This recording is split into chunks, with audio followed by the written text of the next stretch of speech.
Pamela Schwartz. I am the director of the Western Massachusetts Network to End Homelessness.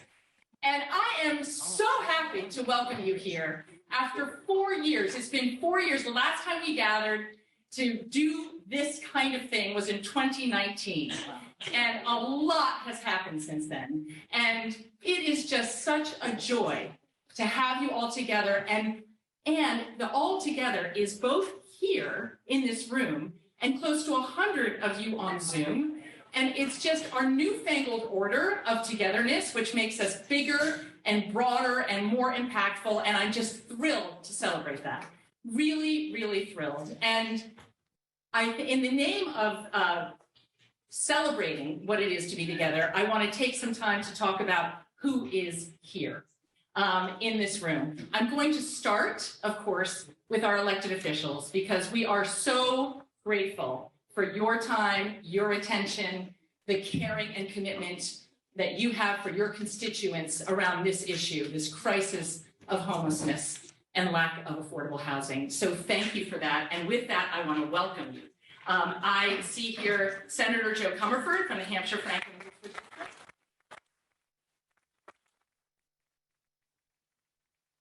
I see Senator Jake Oliveira from Camden, Hampshire.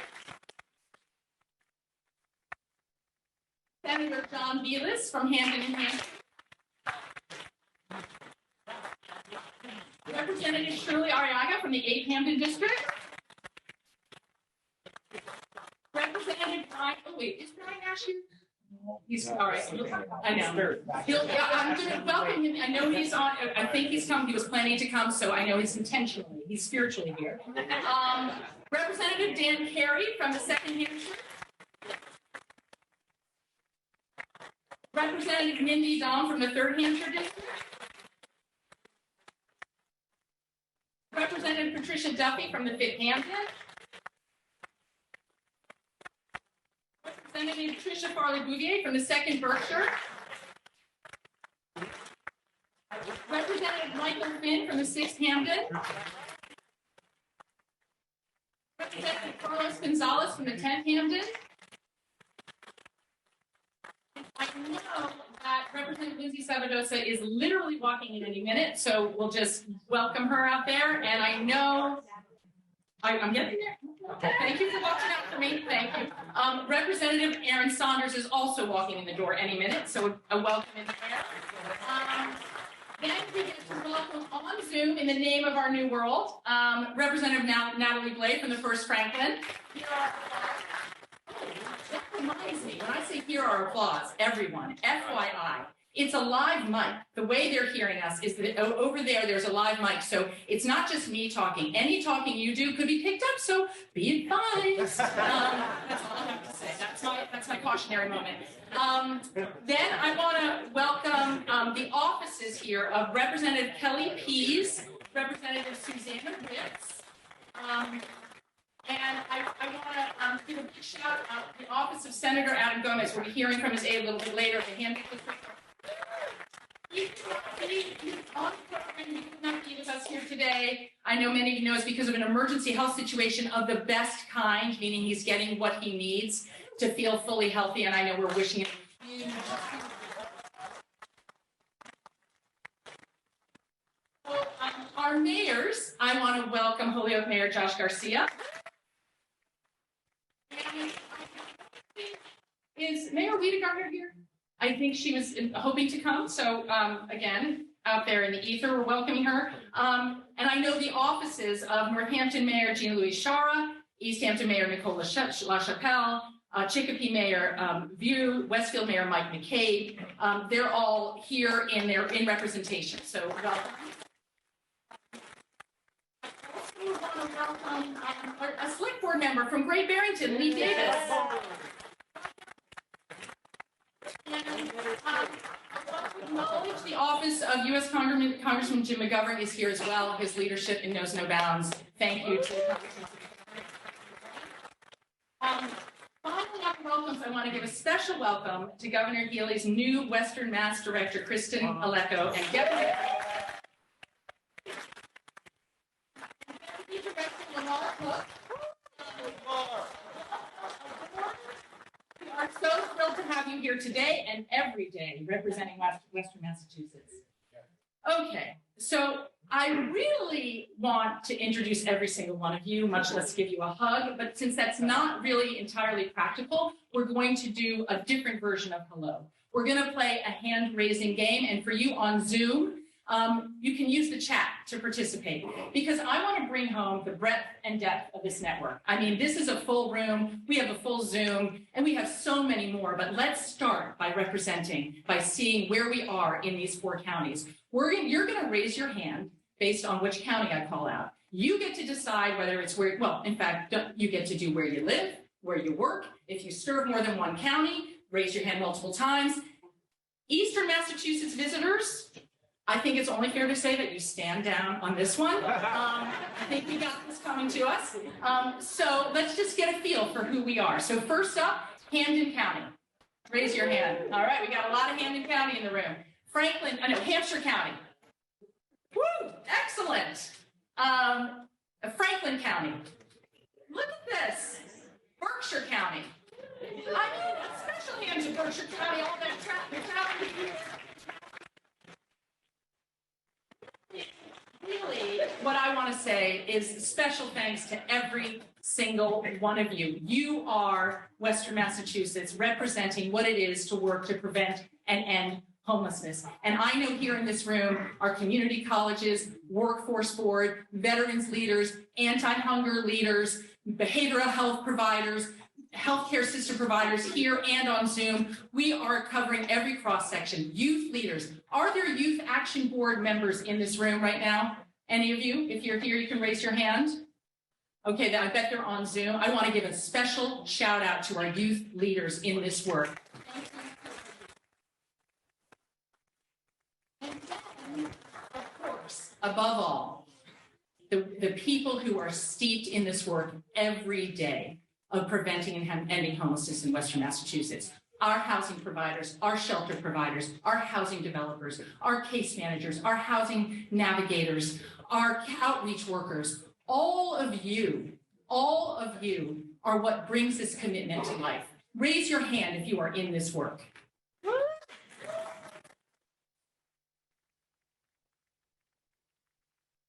This is not an abstract concept. You may recall, if you registered to attend this in person, there was a question that asked you if you had experience of homelessness or housing instability. If you were comfortable, you'd answer it.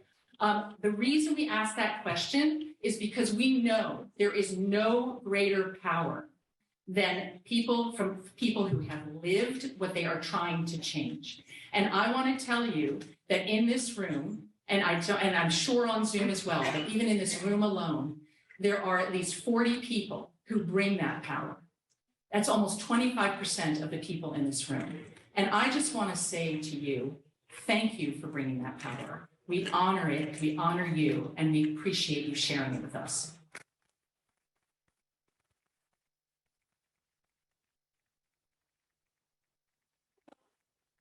Now we are going to continue our welcome, since this is such a momentous occasion, and I'm so thrilled to welcome Holyoke Community College President Christina Royal to say a couple of words.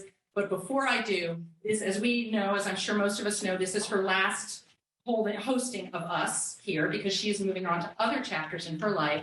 And I just want to say there really are no words to express the gratitude for President Royal's leadership and commitment on this issue. She has shown up unbelievably for her students and therefore for the community as a whole. And we are so unbelievably grateful to you, President Royal. Thank you very much.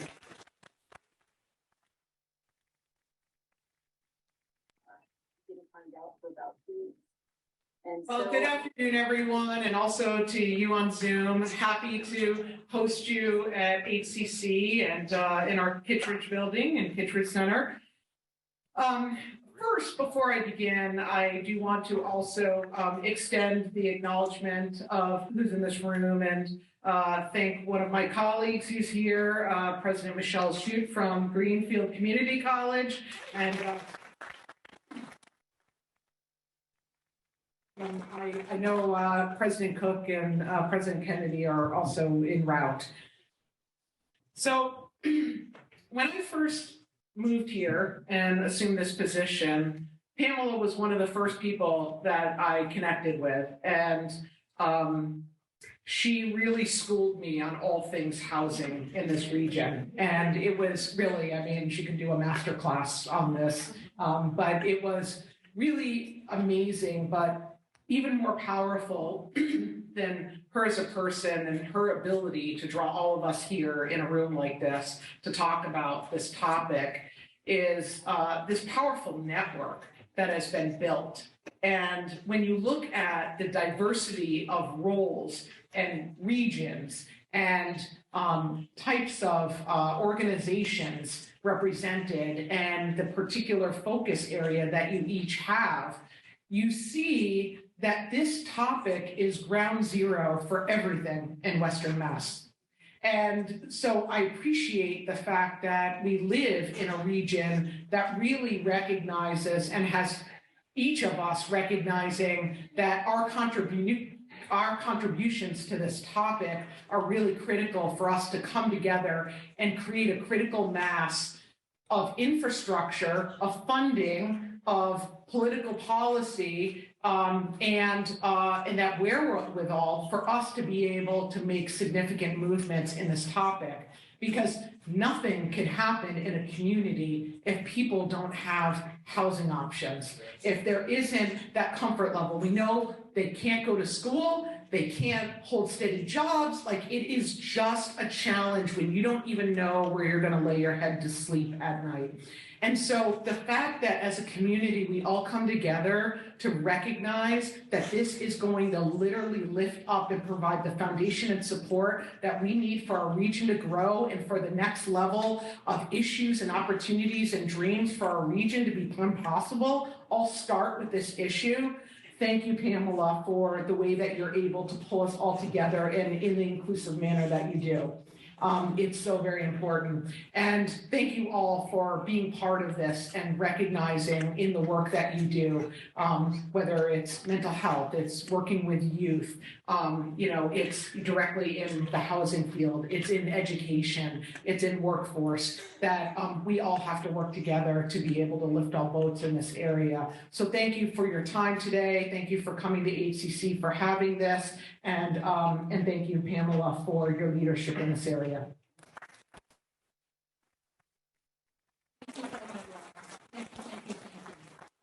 Next, it's my honor to welcome Holyoke Mayor Josh Garcia.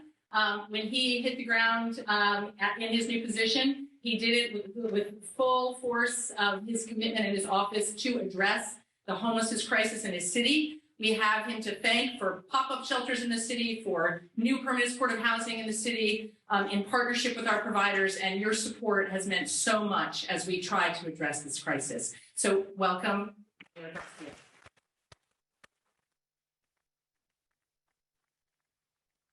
I think we do have to give a round of applause and acknowledge the hard work Pamela Shorts has been doing on organizing incredible number every single year, and putting the necessary pressure on local leadership to do the important work.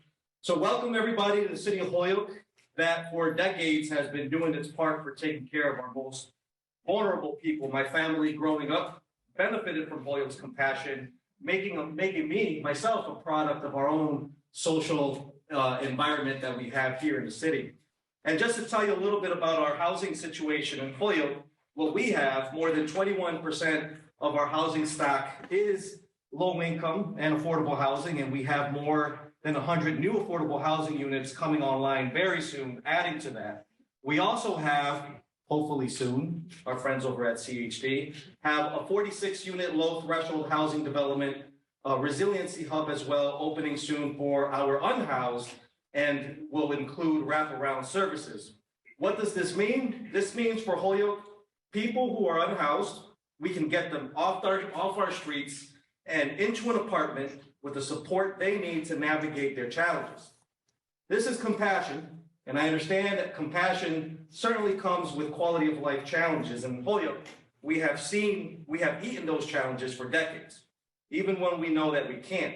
And we do that because we can't let those challenges let us forget who we are as people. And I'm proud to be the mayor of a community that has always gone above and beyond to take care of our neighbors.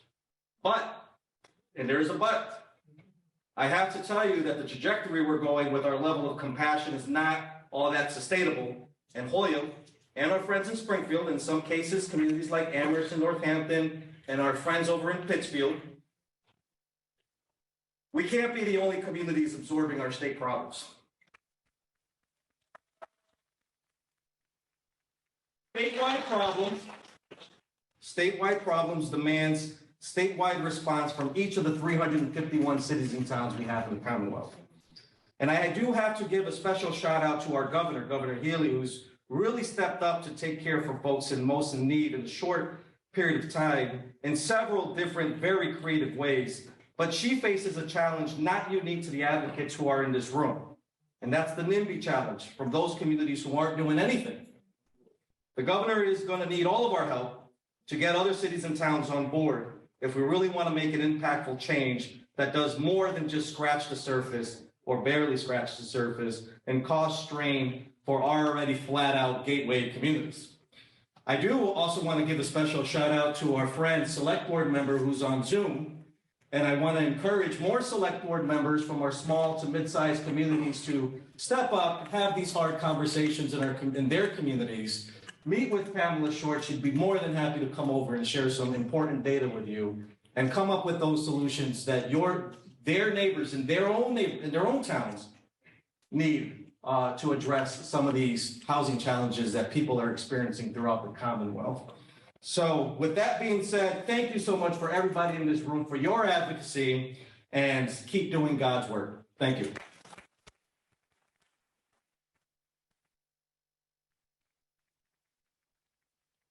Yes, I think we can all agree that these solutions do not lie on a local level alone, that we need state action, and we are here, and part of our mission in being here is to push forward that state action. We'll be getting into more of that in a little bit.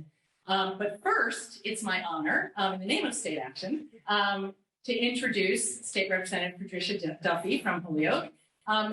Action. What a champion. What a champion you are for the agenda to prevent and end homelessness, among so many other issues. We are so grateful for your leadership. Welcome.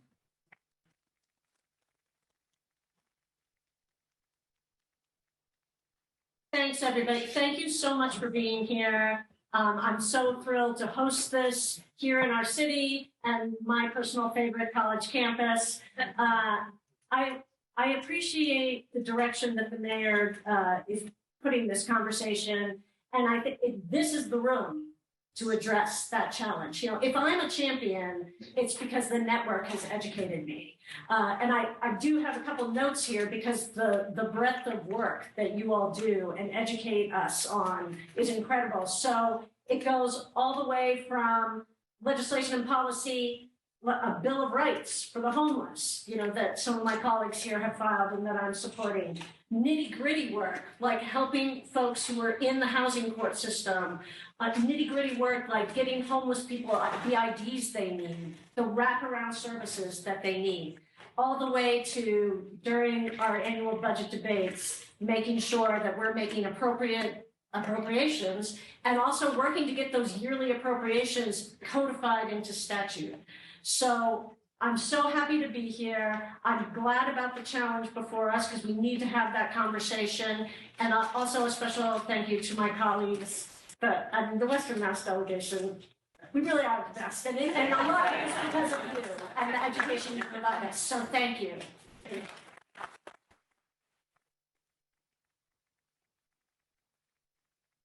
I actually we now get to do a real life welcome and acknowledgement of Representative Lindsay Sabadosa, who's here now. So,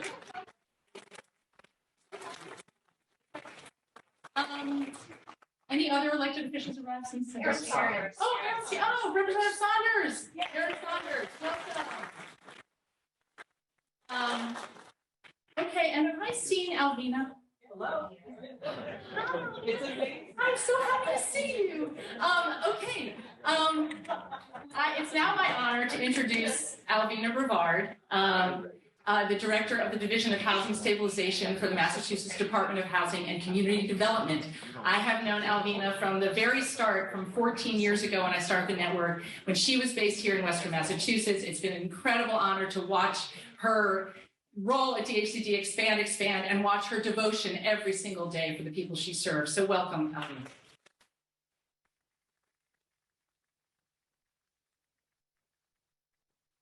Thank you. Thank you. Good morning. And thank you for joining us for such a special occasion today. What an honor to have the opportunity to be here today with my colleagues, local representatives, local mayors, other officials, distinguished guests. Special thank you to President Royal for your support for such an important event. Pamela, we are really motivated by your years of commitment to ending homelessness.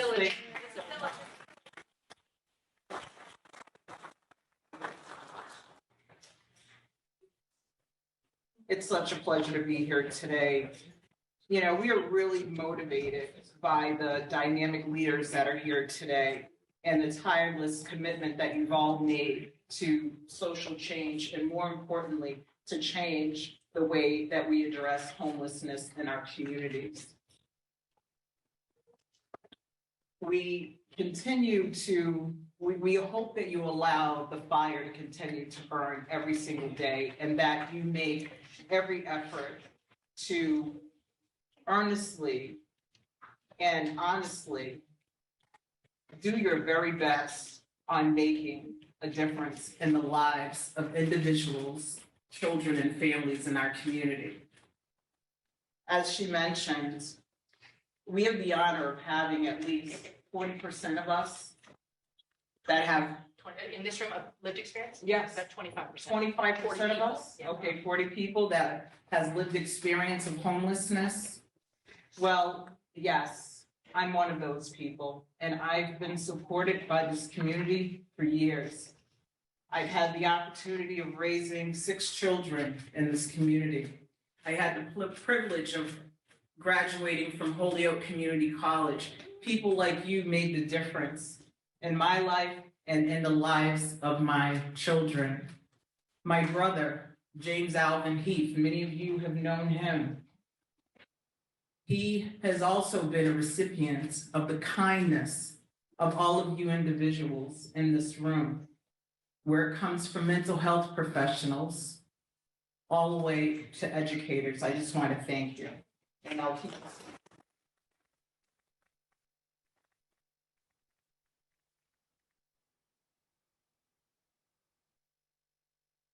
I will have to say that as the director of the Division of Housing Stabilization at DHCD, and on behalf of our Undersecretary Jennifer Maddox, we really appreciate the ongoing support of the Healy administration, the local legislators, the local mayors, and the Herculean commitment of the Western Mass service providers that assist us in serving individuals and homeless families every single day throughout our communities. Your work has not gone unnoticed.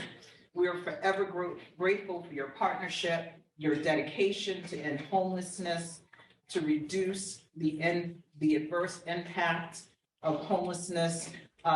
You continue to motivate DHCD to remain nimble and transformative. Like many of you, I've started this humanitarian journey over 30 years ago as a volunteer serving at the local soup pantry. And I still have the same burning desire. I volunteered there because that is how my family was able to eat.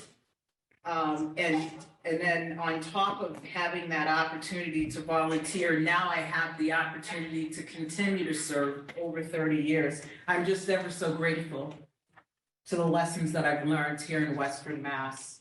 That's why I've chose to travel for over 20 years throughout the Commonwealth, but this is my home. So, as I mentioned, 30 years experience. I started as a volunteer. I still have the same burning desire to serve that'll never change. Yes, the last few months have been daunting. I'm sure that you've all seen the media coverage, but I believe that in order for us to endure, we must deal with opposition, and we must make the decision not to be fearful, but to stand up to an opportunity to make change in our community, to stand up to a wonderful opportunity of transformation. I encourage all of you to remain diligent, to be proactive in your efforts in order to find a solve for this humanitarian crisis. It certainly takes a village. It's really important for us to realize that, when we close our eyes to a crisis, especially a humanitarian crisis, it may go away for a moment. But if we open our hearts, together we'll have the opportunity to end homelessness and to create a political will and promise. Thank you so much.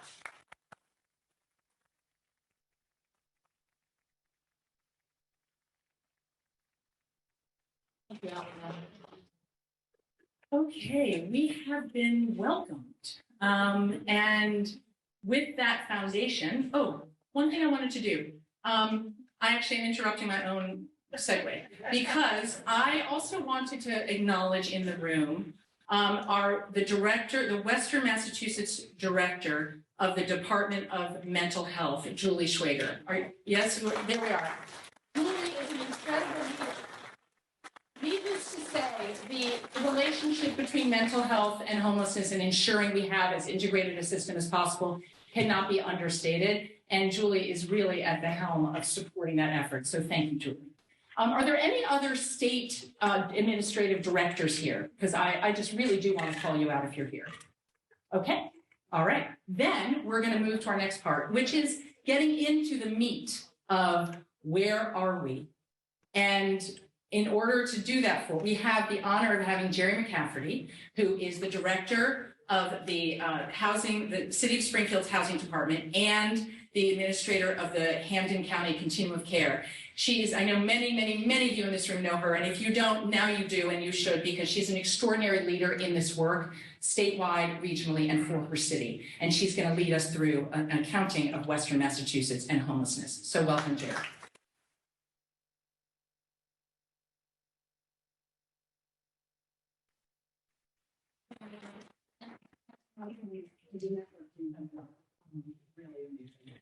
It's so great to see you all in person. It has been so long.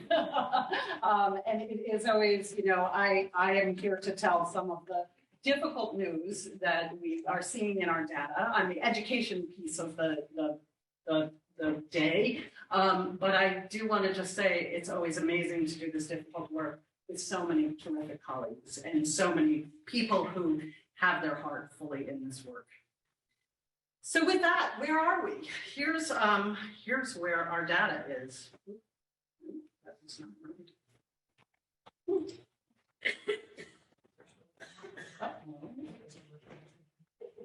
right. Technical difficulty. It's not moving.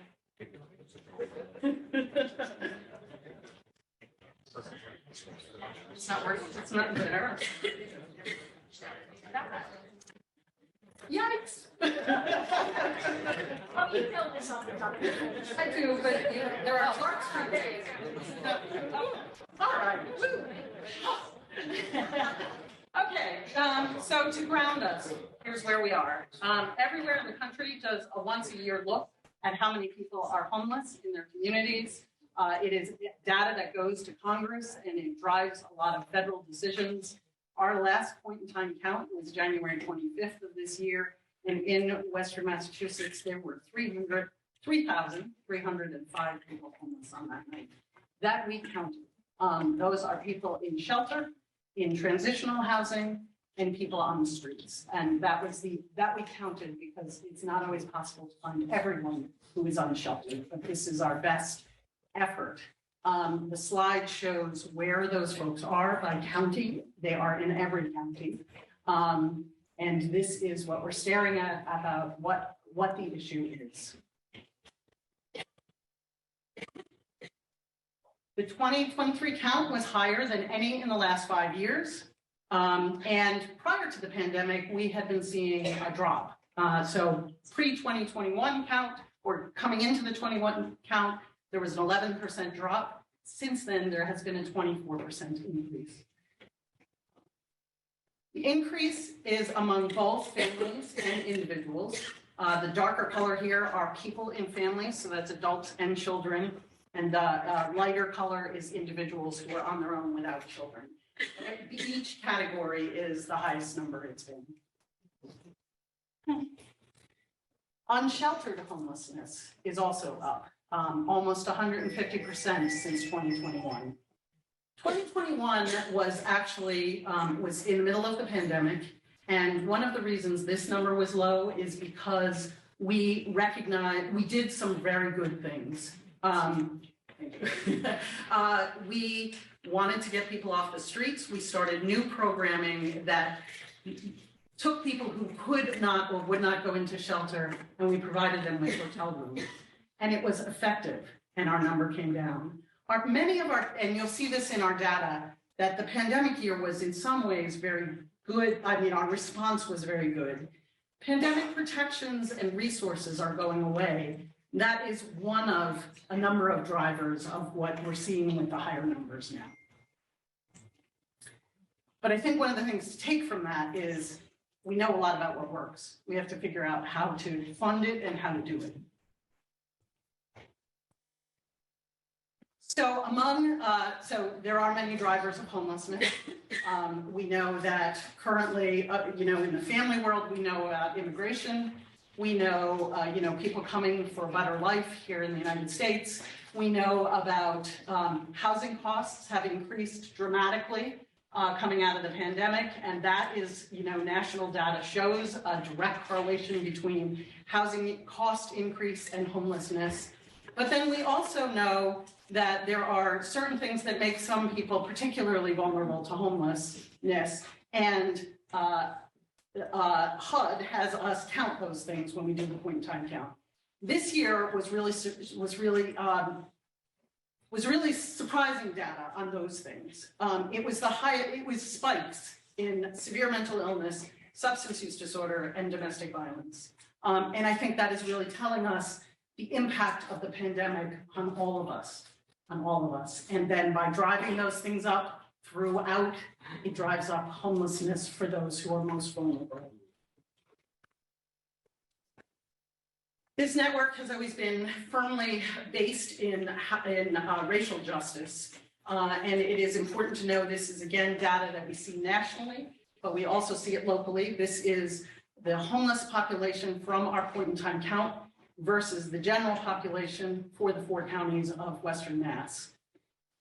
We see that while whites are 70% of the general population, they're only 27% of the homeless population, because Blacks are 4.6 times more likely to experience homelessness than their level of how many there are in the population, and Hispanics 2.9 times greater. We know, again, from national research, this is not related to poverty. It is a far greater overrepresentation than poverty would call for. This is systemic racism. This is racism in housing, in employment, and it's something that we all need to just know, and it needs to inform our work at every level.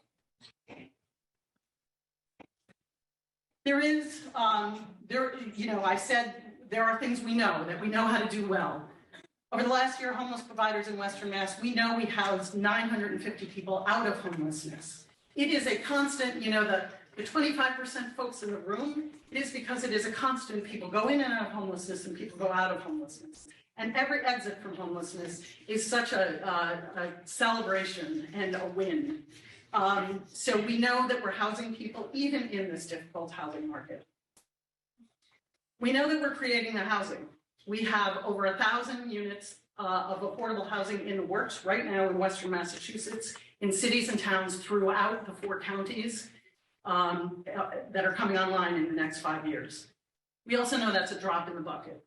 UMass Donahue Institute had a recent study that showed that the gap is 11,000 units in Western Mass. Some of the folks, I pointed to the folks with mental illness, domestic violence, substance use. Some of them, what they need is not just the affordable housing, but also supportive services. That is permanent supportive housing. In the last year, we have brought 184 people into permanent supportive housing, into newly created in various ways permanent supportive housing. And we have another 179 units in the pipeline. So again, doing the right thing, but not at scale. We also know that rental assistance works. In the Ford County, and this we saw very much during the pandemic, rental assistance, paying people's arrears to keep them in housing and prevent eviction. Again, last year, almost 9,000 tenancies preserved, but the demand continues. So even as the pandemic is going away, the demand is not letting go, likely in connection with higher rents and other factors. So local agencies saw almost 2,500 applicants just in the month of April, still seeking rental and utility assistance. Evictions, unfortunately, are higher than they were pre-pandemic. So this is another place we're seeing the dip during the pandemic, and that dip being around, there was eviction moratorium, there was incredible amounts of support, but those supports are going away. I think this is the lesson to us that we know what the safety net looks like. We didn't need it just during the pandemic, we need it all the time. And we need to, that is the charge to this group here is how do we keep and expand that safety net?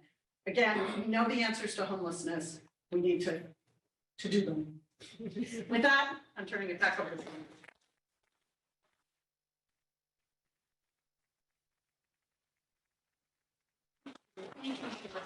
Thank you, everyone that made this data possible. I also want to do a shout out to Michelle Before from the 3 County Continuum of Care, who's funneling the data into this collection, data analyst, and Katie Dwan, the new director of the 3 County Continuum of Care. There's Katie. Yeah, she's a new leader in our region. Very, very excited to have her here. Okay, so Jerry just, presented, we've got really grim facts here. They're grim. And not the flip side, but where we go with the grim is where Jerry has started to lead us, which is what we know, which is that we know what we need to do. The good news amidst this terrible news is that we know what works. And we know we are capable of bold action because we've taken it. Massachusetts can stand proud on being enacting the strongest eviction moratorium in the whole country during the pandemic. We can be proud on standing up hotel rooms in a minute to keep people safe at the height of the pandemic and watching how that sheltering led with those own 4 walls led to more rapid rehousing, permanent rehousing. We know we can act boldly. And so it's our job to figure out together with our legislative leaders, with our governor, with all of us together, how we make that happen. And I want to invoke in this moment Matthew Desmond. Many of you might be familiar with him. He won the Pulitzer Prize for writing an extraordinary book called Evicted. He just came out with a new book, published a new book called Poverty by America. I had the privilege of hearing him at the National Low Income Housing Conference Coalition just a couple of months ago. And I just want to say, if there's any required reading of everyone in the United States of America, it's this book. But for now, I will just read an excerpt that is relevant to this. When we refuse to recognize what works, we risk swallowing the lie that nothing does. We risk imagining the future only as more of the same. We risk giving into despair and submitting to cynicism. Even if effective policies fall well short of the mark, we should salute their effectiveness because doing so affirms the concrete possibility of change. That's not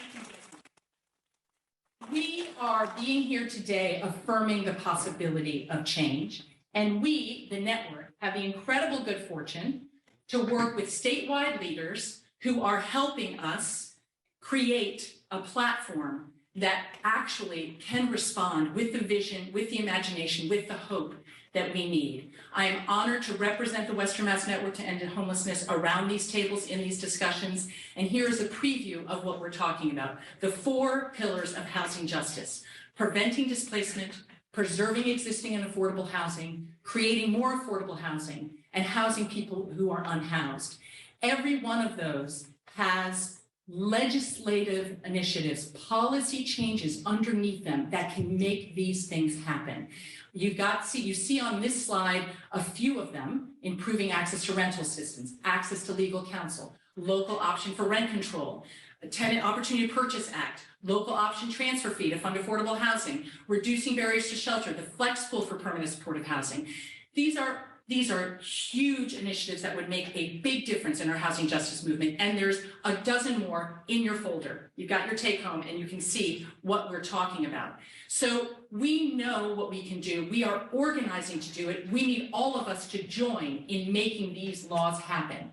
And one small and meaningful step is to join the network blog. Right now this morning, we had 752 people from this region and beyond, subscribed members joining this vehicle for communication and for action.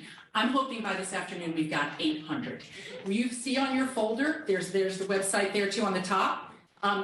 Just sign, connect. Our connection, our ability to move will move things. Because really, when we think about it and we ask, housing justice movement, what does that mean? It means this. We are making movement. We are making things move. It's happening, actually. It's happening thanks to our legislative leaders, thanks to our governor, thanks to everyone in this room. It's not happening fast enough or big enough. So that's our job.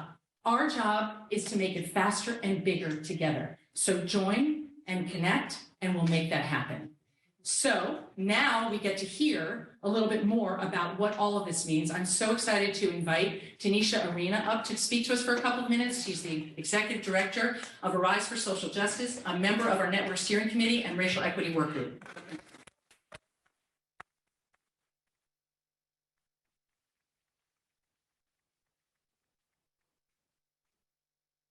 Thank you, everyone.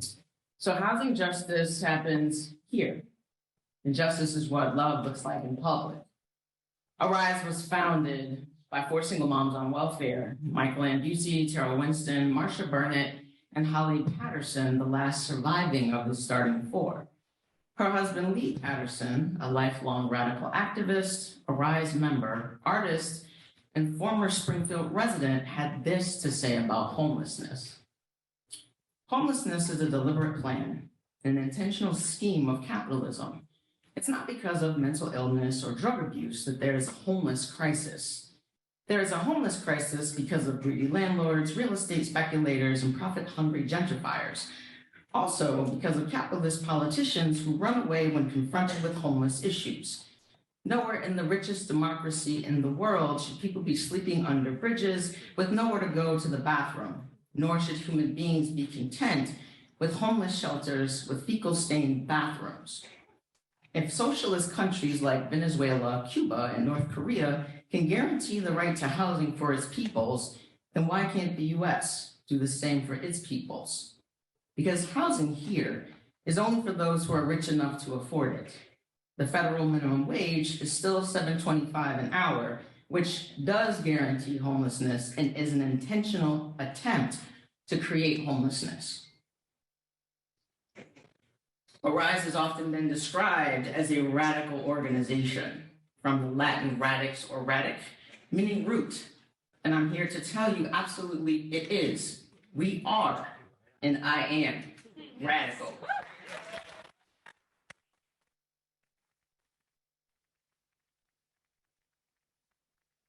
So let's unpack this. Can we get to the roots of homelessness? We have the data to show us. Data that consistently shows us what isn't working, and we keep doing it. We are here with homeless numbers higher than pre-pandemic levels. We have communities facing food apartheid. And I say apartheid because deserts are naturally occurring. Neighborhoods devoid of full-service grocery stores with access to healthy, fresh foods is a choice. Planning and zoning commissions, I'm talking to you. Who gets to live where and by what? By a park or pollution spewing biomass plant? And is the proximity to pollution the deciding factor on where the poor and low income can go? Ask who will live there. When you live in a culture that values dominance over connection, capitalism over COVID, superiority over humility, profits over people, thoughts and prayers over policy reform, we have to bring white savagery and racism into the conversation. Why? Because we cannot have justice without truth. The truth of what was and what is, how we show up, what we knowingly and unknowingly uphold that causes and sustains harm to those most impacted. We cannot have housing justice without a hard look at the painful truths of history and the disparate impacts of race on our homeless situationship. And we are in a situationship. Historically and currently, housing is a segregated space. Redlining and gentrification are still happening. We cannot be successful in this work without a critical analysis of the very framework that not only do our problems come from, but what we base our solutions on. Can't solve them at that level that they were created. And if you're someone saying, this is the way we've always done it, look at policy and its history, and then ask yourself if that's what you want to continue to do. Ask yourself, why don't you want it in your backyard? There's a lot of money in housing people, whether it's real estate, shelter sites, to running and supporting programs. Ask yourself if you benefit from the very problems you've signed up to solve. Can you imagine housing really being a human right, and that the only data we need to push policy to ensure safe, affordable housing for everyone is that we're human?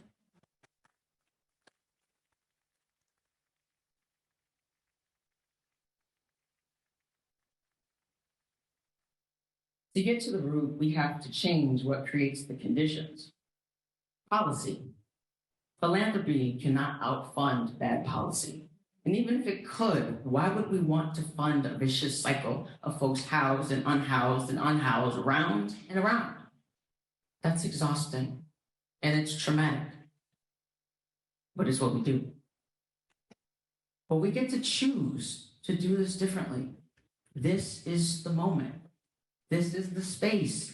And this is the ask. This is the call to action.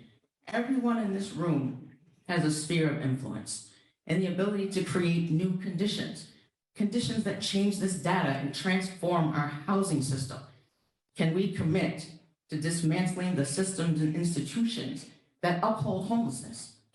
And if you're unsure of what that looks like, if you want to know more, even if you are angry by what I'm saying, come see me. Let's pull out the roots of homelessness together and make sure that housing justice does happen here.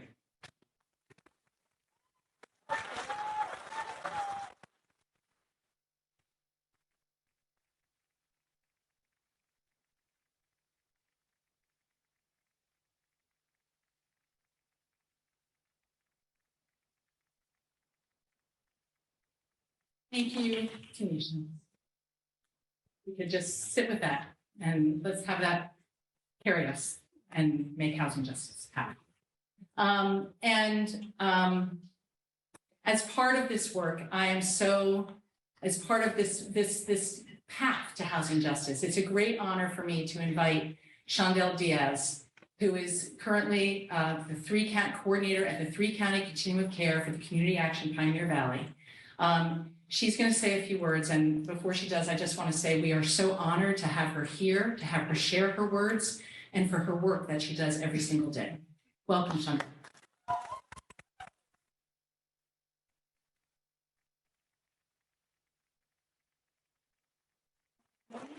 Thank you for having me here. Good morning.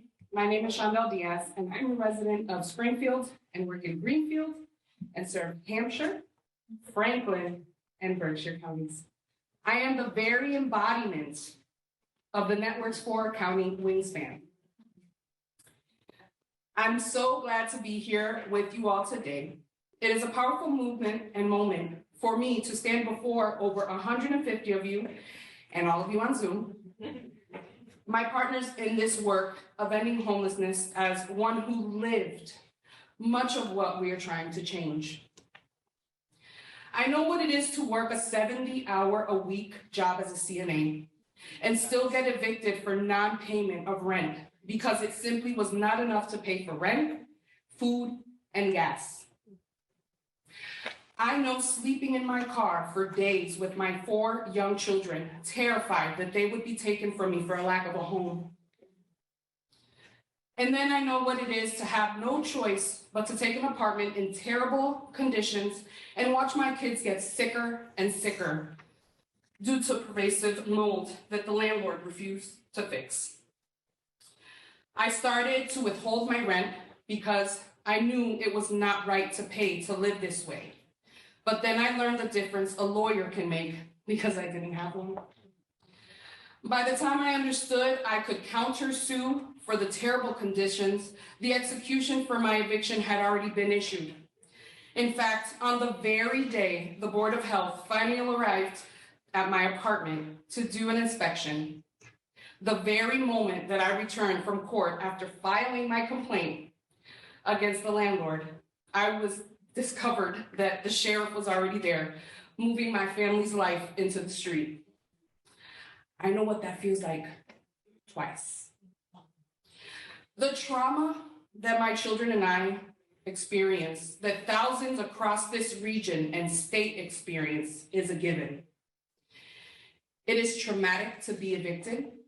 It is traumatic to fear eviction. It is traumatic to feel the terrifying uncertainty of where you will sleep and how you will keep yourself and, above all, your kids safe. It is indescribable to feel like a failure to your children. I know I am not alone in this room with the personal knowledge of all of this trauma. I am here sharing this journey with you, alongside you. It may be impossible to know the precise formula of what makes a life go one way in the face of trauma versus another, but we do know with great certainty what can make a defining difference. State investment in the programs that work and making them work even better. I know that the RAFT program made it possible for my family to stop sleeping in our car and move into an apartment. That apartment that didn't work out. The one with the terrible conditions that led to my eviction. Yeah, that one.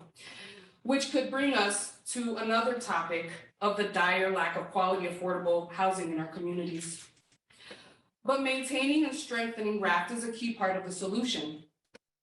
Then the home-based program provided the resources I needed to get rehoused, this time in a better apartment where I could get my feet on the ground. There too, we must strengthen this program to provide what a family needs to actually stay permanently housed. In 2020, with the help of the First-Time Home Buyers Program, I bought my first home in Springfield.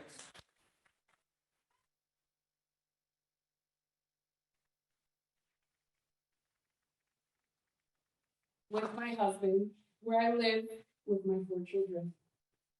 That same year, I started this job at the 3-county COC, where I connect people experiencing homelessness to housing. I also work on a national level with the National Coalition of the Homeless on the Reimagining Interim Housing Framework project, driven by people with lived experience, to reimagine shelter so that it provides the dignity and support every individual deserves. True to the barriers imposed at every level of our system, in March, I lost my SNAP benefits because I now earn just over what is allowable. It makes no sense to deprive my family of that $100 a month in food when we are doing everything we can to make ends meet, and still it's a struggle. We can do better. We must do better.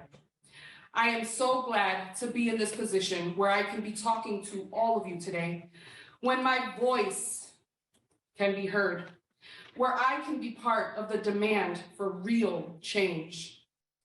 I am here to use all of my power to push for what is right and just. Thank you for joining me.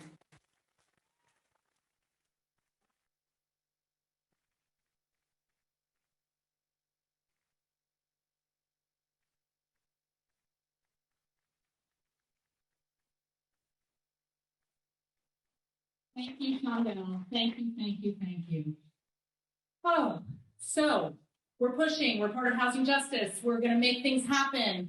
How are we going to do it? Let's hear how we're going to do it from our legislators, not with you, behind you. I am so happy to introduce Representative Tricia Farley-Bouvier from Berkshire County, also co-chair of the Progressive Caucus in our legislature in the House.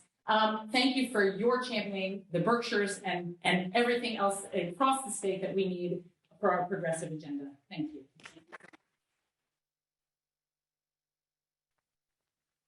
Everybody, it's good to see so many of my colleagues here. I remember coming to this first event. I was trying to think how many years. Was it 8 years ago? About, yeah. And the first time I came, I was very much inspired. The energy in this room, the stories of adversity and of triumph that came out of it was incredibly inspiring. The inspiration that we've just experienced, for example.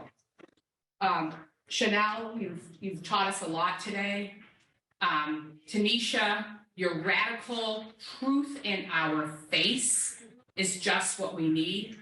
It makes us uncomfortable, and that's exactly what we need, right? It's exactly what we need, and we thank you for that. Pamela brings an energy, a persistence, never let you have a minute's rest approach to her work, and I very much appreciate it. But I will tell you, the second time I came, I was like, yeah, this is inspiring. But I actually left with a lot of skepticism. Here's what I'm making Pamela feel comfortable. And the reason is I left saying, what does any of this have to do with Pittsfield and Berkshire County? Because we say this is Western Mass, but if we think that Western Mass is forgotten about in Boston, we in Berkshire County really feel it, because we feel that we are forgotten about when it comes to the people of Western Mass. That's just our truth in Berkshire County. And so something I really appreciate about Pamela and this network is when I challenged that, she was willing to engage in the conversation and to try to make things better. And while COVID brought so many challenges, the way this network strengthened and built its capacity, including being more inclusive of all 4 counties, really came to be because of the doggedness, the persistence, the never let you have a moments of rest work of Pamela.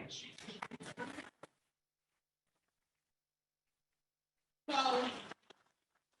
I'm committed to this work, and I'm committed to continuing, just as Tanisha is going to always challenge us. I'm going to continue to challenge this network to include all 4 counties and truly be inclusive geographically. I'm going to tell you about some good things.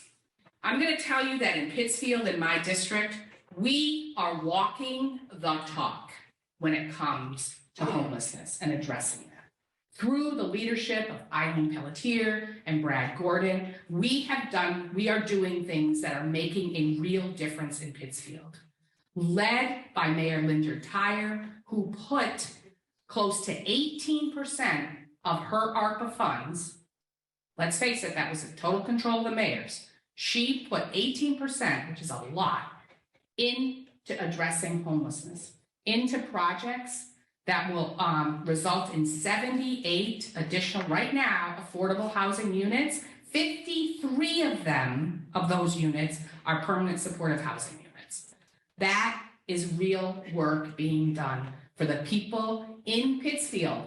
Not that many who were originally from Pittsfield, right? Using that, though, more than $7 million, we were able to leverage federal tax credits and state investments to be able to have those units come to fruition. We were looking at some numbers over there, right, about how many homeless were in each of these counties. And we in Western Mass are often saying, please do not use the metrics that you apply to Boston, the Boston area, to Western Mass, right? It doesn't apply, and stop using those, right? Don't tell me about ridership on rail. It's not going to be the same as on the MBTA. Don't talk about density when it comes to housing, because rural homelessness is one of the most dangerous kinds of homelessness, right? And so I am asking, don't use the Pioneer Valley metrics to apply to Berkshire County. It doesn't work. And it's not fair, and we're going to continue to have these disparities if we continue to do that. I will say that the legislature is on board with this. Look at how many legislators are here. It's kind of remarkable to have so many people here in person and online. We've done so with funding. You'll see in the House budget the massive investments in RAFT. And we need to do that in many different ways. There's so many different line items addressing this. But we also have to make the structural change that will really bring us to end homelessness. I'm going to talk about one of those, and that is the right to counsel. Right? We've heard before about why having a lawyer is so important, and you learn it because you didn't have one, right? That was very compelling. And so we have colleagues in the House, in the Progressive Caucus, who are working on right to counsel. I think that it's going to be expensive. We have to acknowledge that. But we have to do it because we know that it will go a long way in keeping people housed and working towards homelessness. So continued funding, and at the same time, we have to be working on deep structural change. Thank you very much. Thank you.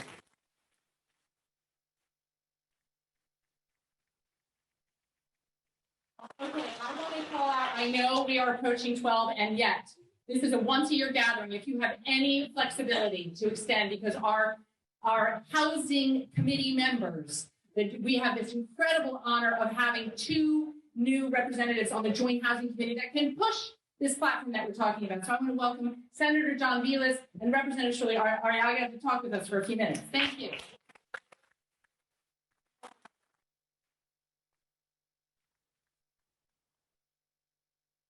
Thank you, Senator. I'll keep this brief. My name is Shirley Arriaga. I'm a new rep assigned or elected in the 8th Hampton District, and I'm assigned to this great committee, housing. As we all know, it is a crucial issue across our Commonwealth. It doesn't matter what side of the state you're at, we have a housing crisis on our hands. And it's up to us, the legislators, yes, but you as constituents, as family members, as caseworkers, to work together to come up with different solutions to address all of these issues under housing. It's not one problem that we have in our Commonwealth. It is several different problems. It's keeping folks housed, keeping folks off the streets, giving them wraparound services, giving them assistance when they need it. And that's just a few, right? Just to name. Right to counsel, right to housing. There's so many issues, so many things to be done.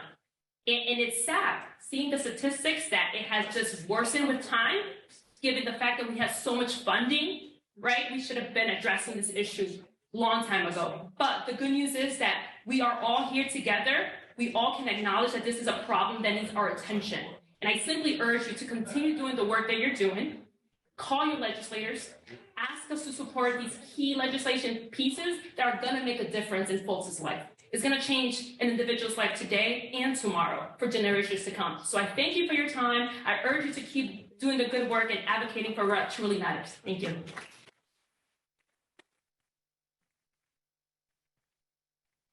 Good afternoon, everybody. I'm going to try to be brief as well. First and foremost, I want to say to Pamela, my only problem with Pamela, she doesn't have enough energy. She's too late.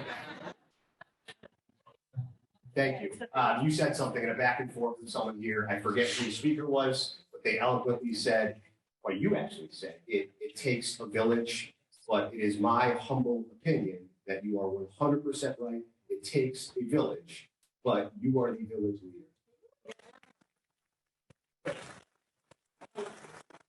President Royal left, I just have to say that I have had the absolute honor and privilege of working with her since I've been a senator. She is an absolute rock star. Period. End of story. She's awesome. I love her. And anybody that thinks she's retired is retired with Eric Will. She'll be back.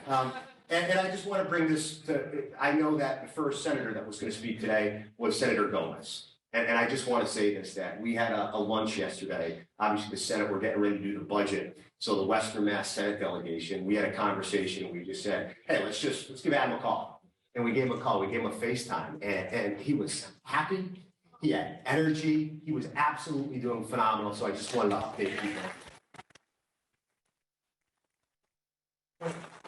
And we can't wait for him to be back with us in the chambers. To my colleagues, both House and Senate, just you're not going to ask for a better delegation. I mean, that's just the reality of it. I would put the Western Mass delegation against any delegation in the Commonwealth of Massachusetts. You know, we have I think a lot of people tend to forget a lot of times that in this political world, you know, something really, really cool and interesting happens. First and foremost, we become friends, and that allows us to be better advocates. And we've got the best in the state, and I'm sticking with that. To the service providers, at the end of the day, I mean, we are able to do what we can do because of you folks. Simple as that. I mean, you are the subject matter experts, to use our military expression. You are the boots on the ground that tell us what's important. And we couldn't do this. We couldn't advocate. Quite frankly, we wouldn't know what to advocate in many instances if it wasn't for you. Very briefly on the substance stuff. I recently had the absolute honor of a lifetime in that I am the current Senate side chairman of the Mental Health, Substance Use, and Recovery Committee.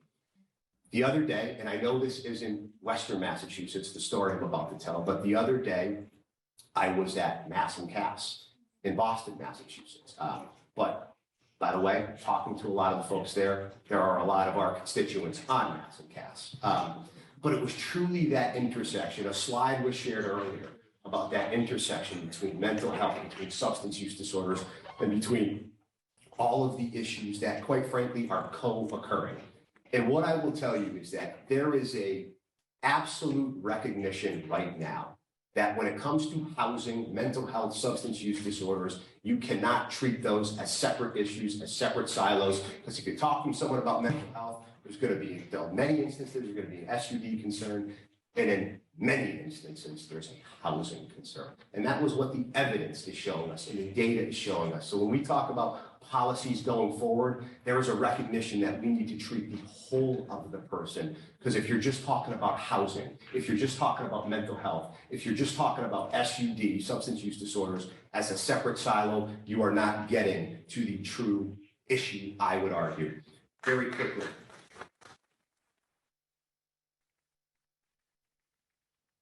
There's a lot of conversations happening. The mayor brought it up. The new governor has made it explicitly clear that housing is a really, really big deal. At the risk of oversimplifying, you know, you've got affordability challenges and you've got production challenges, and they're inextricably related together. We don't have enough housing. We heard the numbers. There's not enough units. We don't have enough housing on all levels. On all levels. So affordability and production, we need to work on. And then my friend, the rep, Jeff Bouvier, I just saw you. You just spoke. Okay. As I just shouted her out for me. So when I was in law school, I participated in a clinic, and it wasn't the tenant clinic. It was the criminal defense clinic. But a lot of my friends, and we were at the same courthouse with the housing clinic. And I'm going somewhere with this, and it's the right to counsel bill.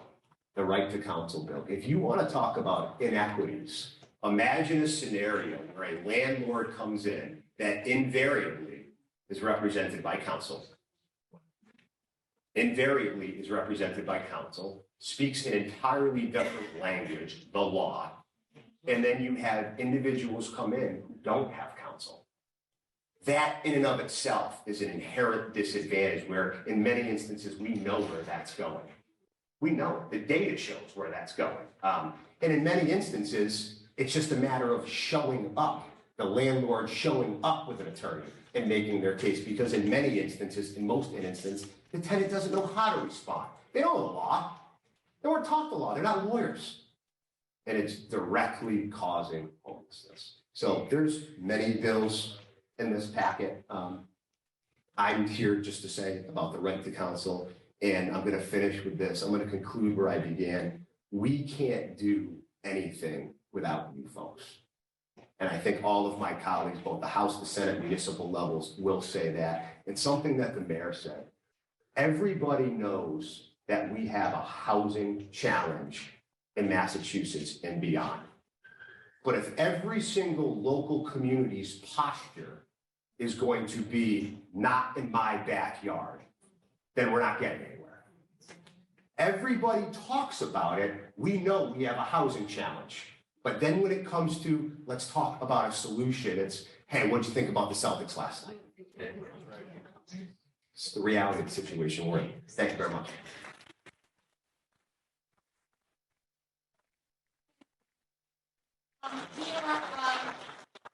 Really quickly, I want to invite Keith Faria.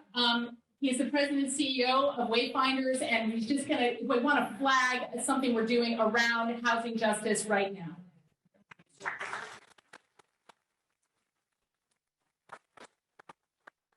Well, good afternoon, everybody. Good to see you all. Pamela asked me to come up. There's a sheet in your package about the Western Mass Housing Coalition, and it's about what we've been talking about today. It's about meeting the needs of our region, meeting the needs of people who don't have housing, meeting the needs of people who are hanging on barely to their housing. It's about meeting the needs of our community. It's about our future. And each of us has a role to play in that. And so we formed the Western Mass Housing Coalition recently, looking at the opportunities before us, the opportunities in the legislation that's laid out in your package, the opportunities before us, that's before our legislative delegation in creating a new housing bond bill, which will create the capital supply to create more housing for the next 5 years for the Commonwealth. In the last time we did this was 5 years ago. We do these bills every 5 years. It was $1.8 billion. That sounds like a lot of money. It was. It was the biggest we ever did for a housing bond bill. In that is money for permanent supportive housing. In that is money for affordable housing. It's not big enough at $1.8 billion. We need to do more. So I ask all of us to set our intentions about how we do more, whether we are a senator or a representative, a mayor or a counselor, a community member. We all have a role to play. As a community member, show up for housing when it's on your local community agenda. Makes it more expensive for us and makes it harder and sometimes stops us in our tracks is that loud local folks will come forward, few, but they'll come forward and say all kinds of things, veiled things, sometimes not so veiled, that are racist, classist, and are holding us all back from the future and the communities that we deserve. Where everyone has housing, where there's an equitable path forward for everyone to thrive in this region and our economies, and we must create more supply. So I ask you to do whatever you can, wherever you sit, whatever you do. Work with us. We work in partnership with the Network to End Homelessness. Yes, housing is greatest in need for those with the least. So we must build more affordable. We must build more supportive. We must build more homeownership opportunities. We must create more housing for our region for it to thrive. Thank you.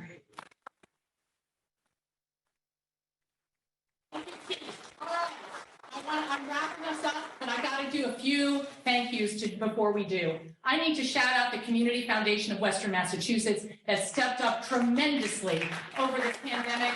They created the possibility of sheltering people who are at tremendous risk Thank you, Meredith. Thank you, Megan. Thank you, Community Foundation. I need to shout out the Winter Walk. They found us. The Winter Walk found us and organized a walk here in last February where 500 of us, I'm sure some of you in this room were there, walking to raise awareness and funds to prevent and homeless in Western Mass.